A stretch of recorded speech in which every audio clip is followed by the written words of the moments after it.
If you go back in time and you look at cancer care here in Kansas City, there were two predominant players.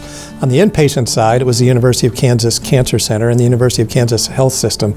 And on the outpatient side, it was Kansas City Cancer Centers. Mark was the leader of the Kansas City Cancer Center. Our goal was to provide outpatient oncology services throughout the metropolitan area. We did that by founding 5 cancer centers around the community, each providing consultations, radiation, chemotherapy, pharmacy, and lab services. We realized that we should have a hospital partner as well. Dr. Myron was always thinking about the future. He knew that being associated with KU Cancer Center would put his patients in the very best position. The merger with the University of Kansas Cancer Center and Kansas City Cancer Center actually started with conversations about really bringing together 2 of the largest blood and marrow transplant programs in Kansas City. We had a fine clinical program, we had a fine academic program. These guys had a fine clinical program, but man, that brought a lot more patients in.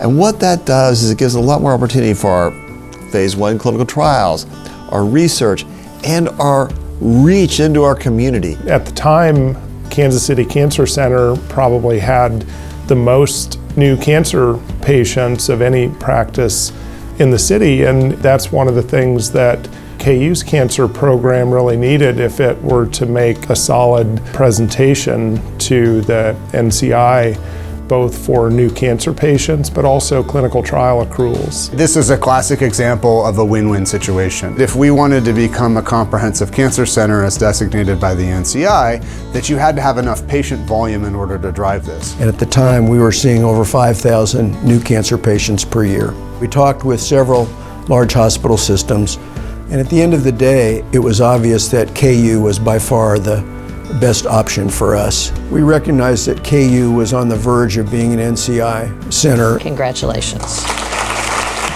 We really wanted to be a part of that. Having the Kansas City Cancer Center as part of the University of Kansas Cancer Center really sent a very big message in our community that these 2 organizations came together, we integrated, we take great care of patients. We're one team now. I remember like it was yesterday, and they actually called it was a ribbon tying ceremony. So bringing, again, 2 of the preeminent cancer programs in Kansas City together. It took courage, it took wisdom, it took vision on his part to see beyond the initial competition that we had and to see what the future could look like together. I will forever give credit to Mark Myron for having that vision and that courage to see into the future and see what we could do together.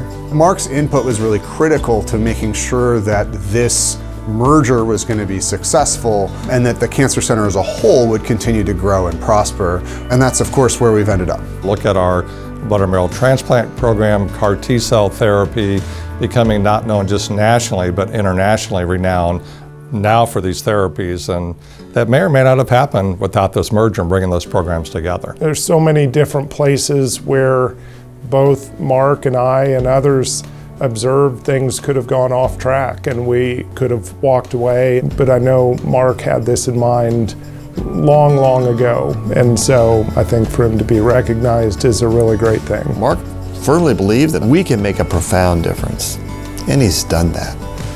That's what the Legacy Award is about. It's about people who have made a profound difference. I love the fact that Mark Myron is recognized as a Legacy Award recipient in our Hall of Fame, as someone who's had significant impact on our organization, someone who's gone above and beyond, and that's exactly what Mark Myron did. He's a wonderful man, and I really appreciate all of the legacy that he's left for the Cancer Center and the health system as a whole. And I will always respect him for bringing the programs together. I think there's 2 kinds of leaders. I think that one kind of leader is the one that makes decisions for him or herself. I think the other kind of leader is the one that makes decisions for the greater good. Mark Myron clearly put himself on the sidelines and said, what's the right thing to do? He was instrumental in bringing us together, and I think if he looks back on this, I think he should smile every day. And there is no one that could deserve a Legacy Award more than Mark Myron. The partnership with KU, forged by Dr. Stites, Mr. Page, and myself, really I feel like was the most important aspect of my career. Thank you all for honoring me with this great honor.